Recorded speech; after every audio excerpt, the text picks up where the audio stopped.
Napoleon said, number one, a leader needs unwavering courage. And I don't know if I totally agree with the unwavering part of this or not, because sometimes our courage does waver a little. You know, bend but not break.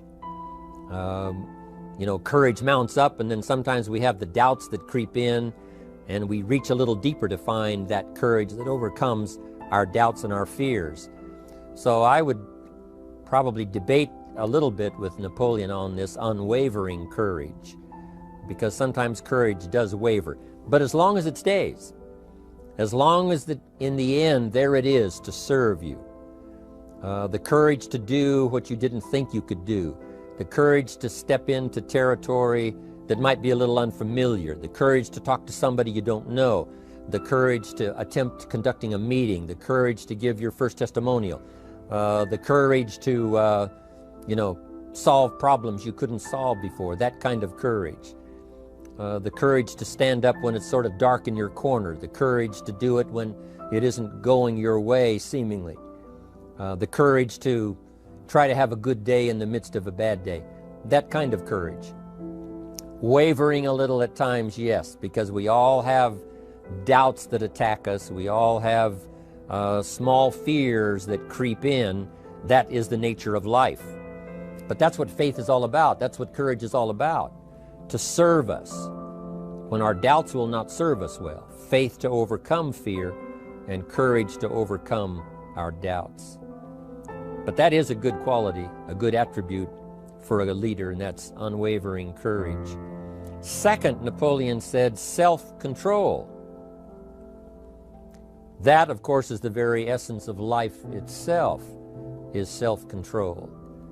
Because we all have this warfare going on. You know, it's going on in the world, the warfare between liberty and tyranny. In our own body, the warfare between health and illness, the struggle is on. The struggle between light and darkness, the struggle between good and evil. I call it opposites in conflict. And as soon as you're born into the world, as soon as you find yourself and discover yourself on this spinning planet headed somewhere, you know that this exists. To be a civilized society, we must drive the dark side of our nature into a small corner and let the positive side flourish. Early, we must learn to exercise self-control. Power is a wonderful thing, but it must be exercised properly. It must be exercised to benefit and not to destruction. So self-control is certainly necessary to be a strong leader, so that you can become the best example. The example of having your temper well managed, to having that dark side of your nature under control. The best example of choosing wise words and not being careless, that kind of control. Control of your appetite, control of your desires, so that they fit into the positive side of life and not the negative side. Self-control, very important. Then he said a leader must have a keen sense of justice. How very true. Justice we become familiar with, you know, even when we're small. When certain things that happened or were done to us that something told us that wasn't right. Someone did us wrong. We have that sense of right and wrong, and it starts very early. Then we have to have that sense of utilizing what's right and what's wrong so that we develop this sense of justice, this sense of being fair, this sense of being on the positive side, on the right side. To minimize a person's mistakes, they need to have this sense of justice. We have to have justice when we're building an organization. You know, what's fair, what is a good balance. The marketing system that Mark put together has to be fair for everyone. If you have a customer and you take care of that customer, someone else cannot come along and take that customer. The same is true with the distributor. Certain rules and regulations, so that all of us have a chance to fit within this framework of fairness, justice, and what's right. Otherwise, enterprise cannot work. Otherwise, we have what we call, in a political sense, anarchy, where there is no justice, when might is the order of the day, power is the order of the day, not the law, not the rule, not what's right, but power. And we would all dismiss that. It's been a catastrophe in the last 6,000 years, the governments that resorted to power instead of democracy, that resorted to intimidation instead of freedom. And we all know the terrible toll that that takes. But it takes a toll not only politically in a country or politically around the world, but it takes a toll even in enterprise. It takes a toll in school if a teacher is unfair. It takes a toll in working on a team where someone is unfair, or where the leadership is not fair in the administration of justice. So this is true, a keen sense of justice and what's fair and what's right. Part of this we have to learn as we go. You know, you don't have it all the first year. You haven't got it all the second year, the third year.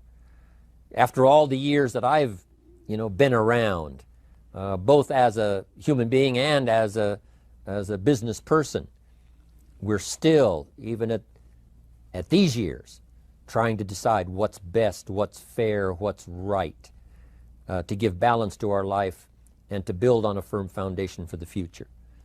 So I agree with Napoleon. Good idea. A sense of justice. Here's another one, he said, definiteness of decision. Indecision is the thief of opportunity. If you don't decide, the opportunity could slip away. If you don't decide what you're going to do today, the day could get away and you're not very effective. I talked about in my recent travels about time management. And here's one of the best ideas of time management. Don't start the day until you have it finished.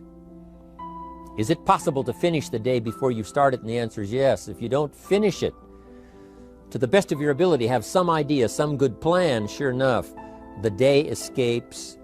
And in the morning you say, let's see, what should I do now? In the afternoon you say, hey, time's getting away from me, what should I do now? And now most of the day is lost. Most of the day escapes not being utilized and doesn't work for you simply because you didn't make those decisions early, at the early part of the day. The decisions we make in the early part of our life sometimes last for a lifetime. The early decisions that you make about what you're going to do with your life as far as Herbalife is concerned, those decisions are vitally important.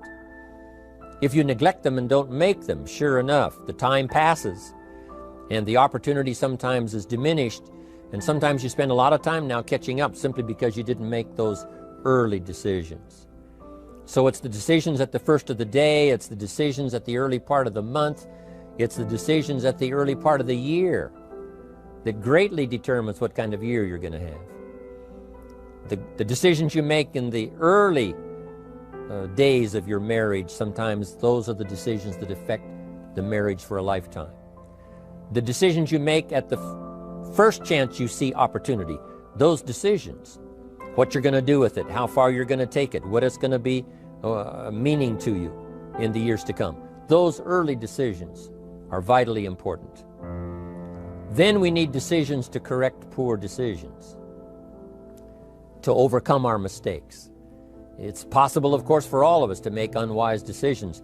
And at the end of 1 year, at the end of 1 week, 1 month, or at the end of a few years, we say, that decision cost me too much.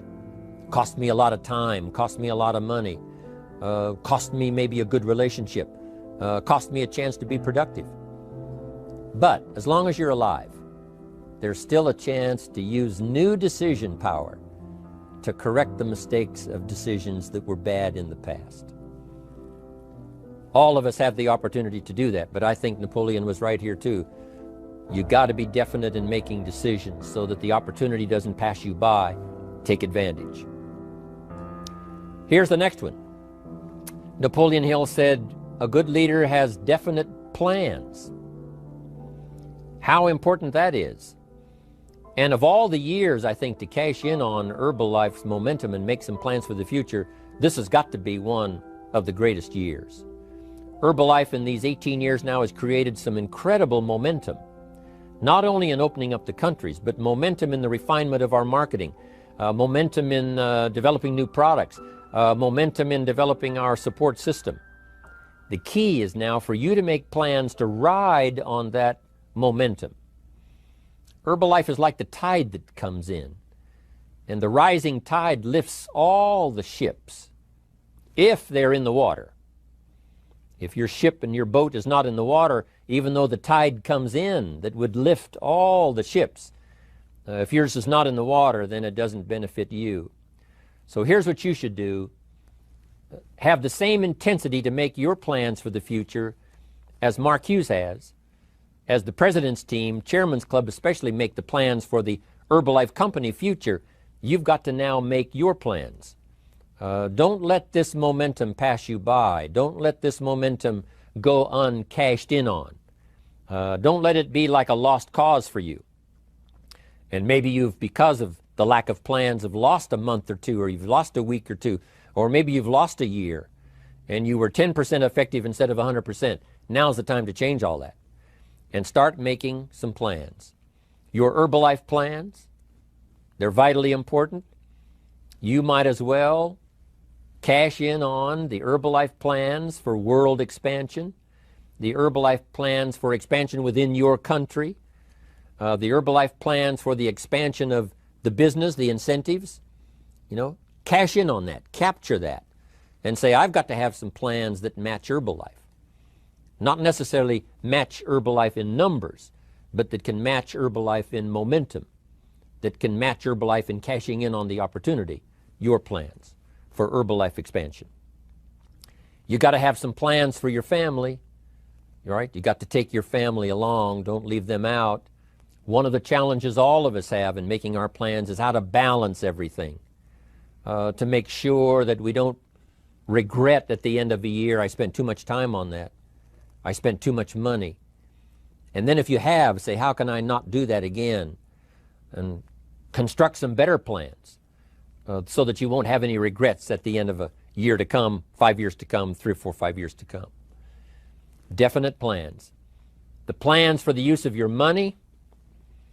One thing I've admired about Mark Hughes since I've met him all those years ago, once he started becoming successful, he had a splendid plan, not only for his personal success in terms of financial security, but in terms of the company. Because Mark has to look after the company and make sure that the company is secure, that the company has plenty of reserves, so that no matter what happens around the world, and when you're doing business in 37 countries, you can imagine what the challenge is to make sure the plans for each country are there, the backup plans, the financial plans, as well as products and opportunity and marketing.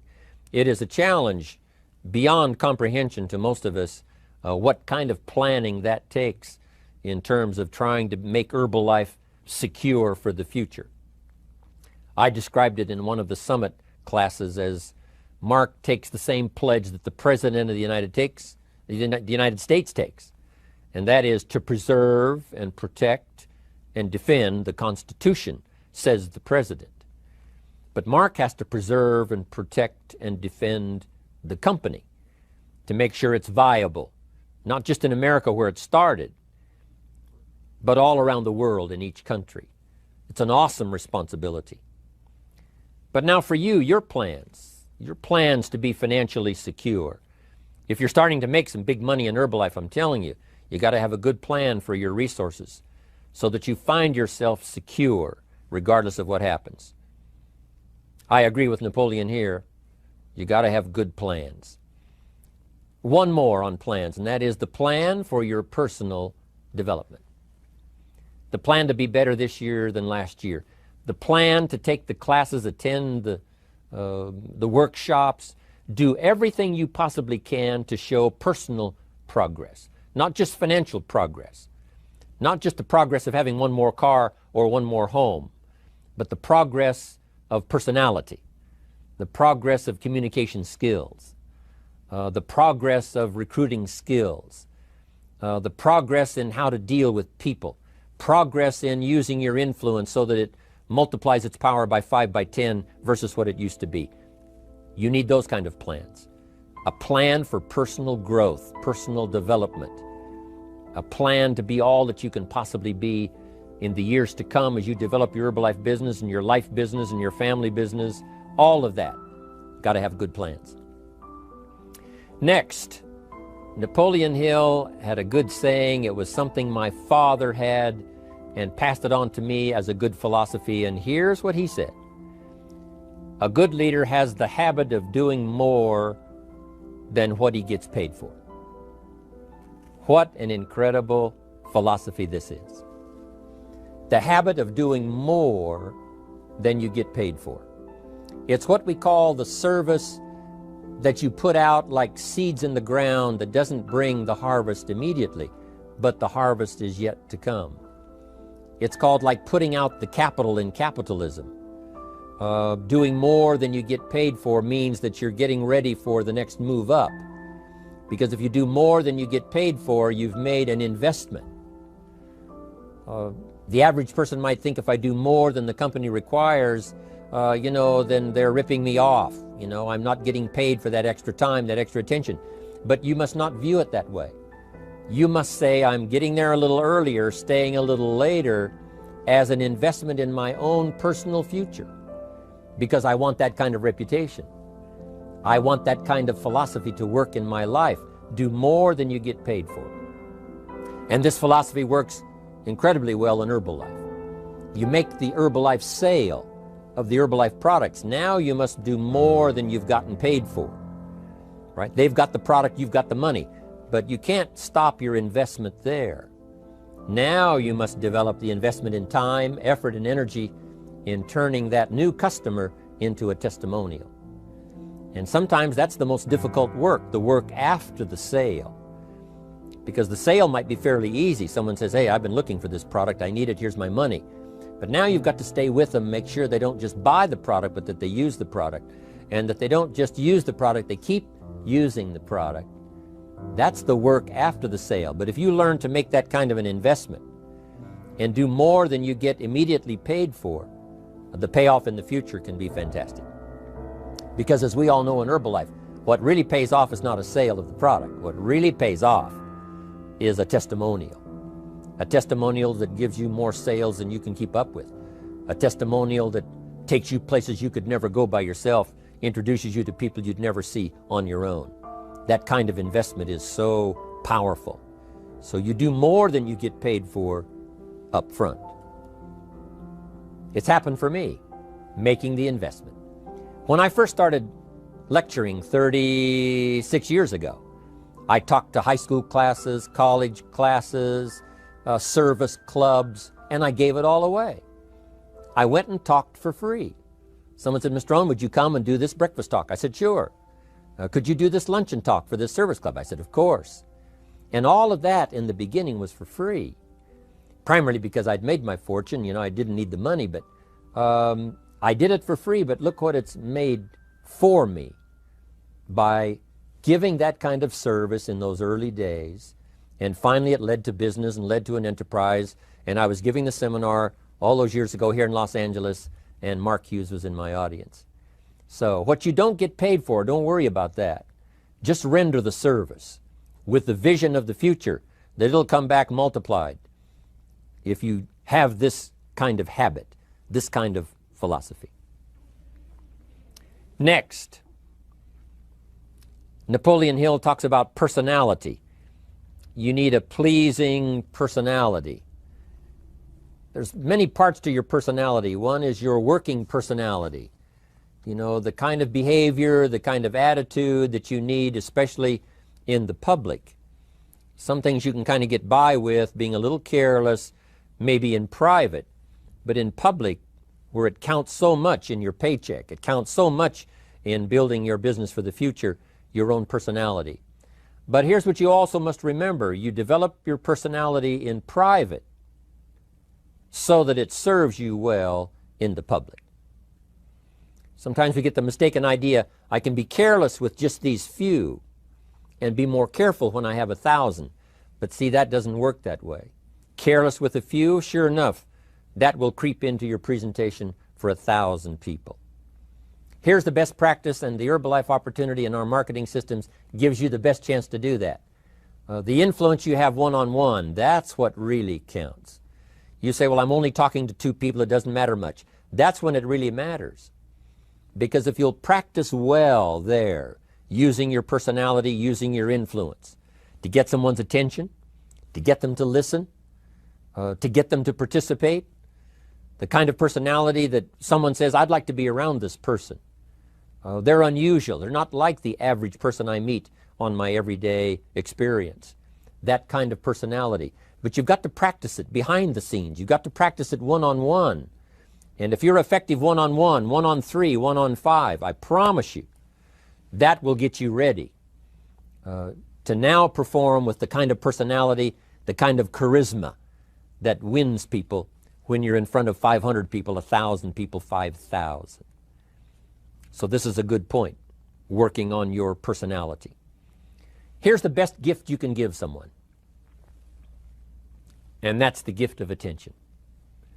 Attention is so powerful. When I was a young man, I met Nelson Rockefeller, one of the richest men in America at that time. He's gone now, but he was a unique individual, ran for vice president of the United States. And I had a chance to be where he was holding a press conference.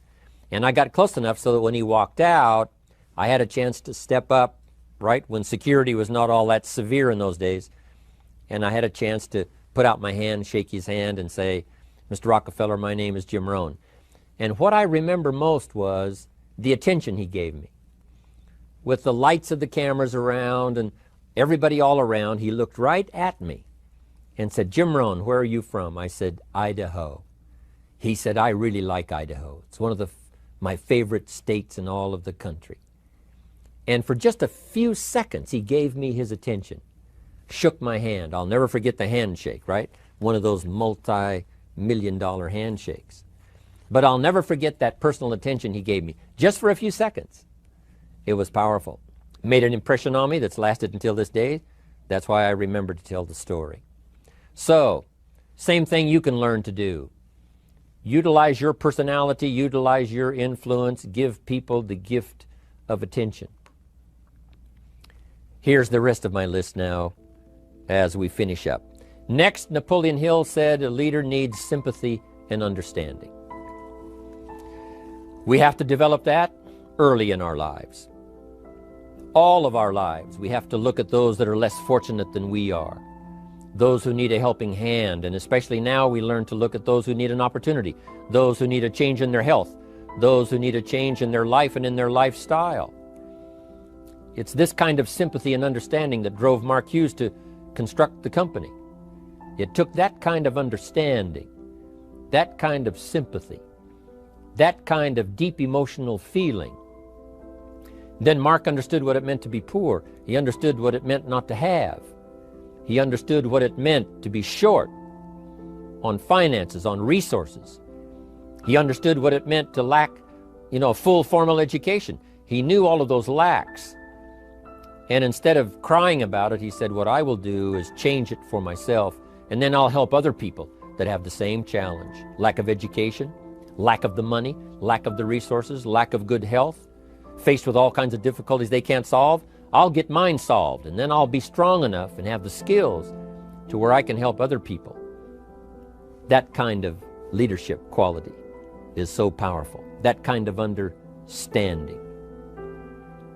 Here's the next one. A leader must have, Napoleon said, a mastery of the details. How very true. All can be lost with just a couple of missing details. On the trip to the moon, everything has to work, right? There's several thousand moving parts. There's several thousand pieces to the project of getting to the moon and coming back, and all of them have to work. You can't have 10% of them working, 90% or 80%. They've all got to work. And then there's the backup systems for something if something goes wrong to back it up. That kind of mastery of detail is so vitally important. But here's what else to remember as far as Herbalife is concerned. The drama is in the details.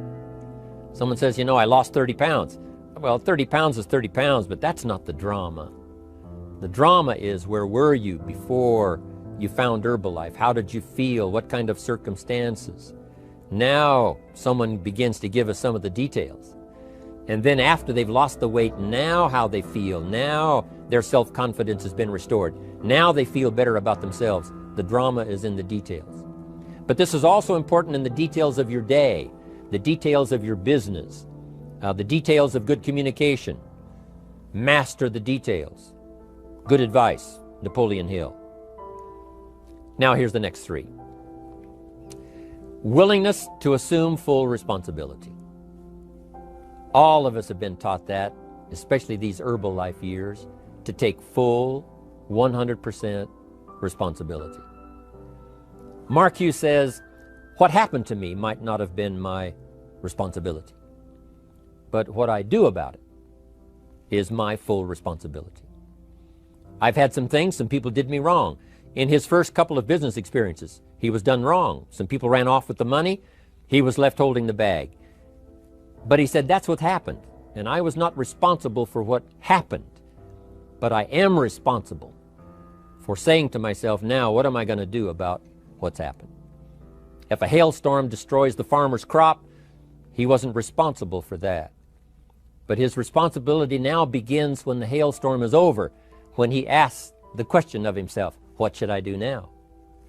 Now that this catastrophe is over, now that the damage is done, now what should I do about it? And a philosophy I've taught all these years, it's not what happens to you that determines your future. It's what you do about what happens that determines your future. And this is a major part of it, accepting full responsibility. If you've got an organization, you're conducting meetings, and you're the leader, the responsibility ends with you. Someone else may mess up, make some mistakes, still your responsibility.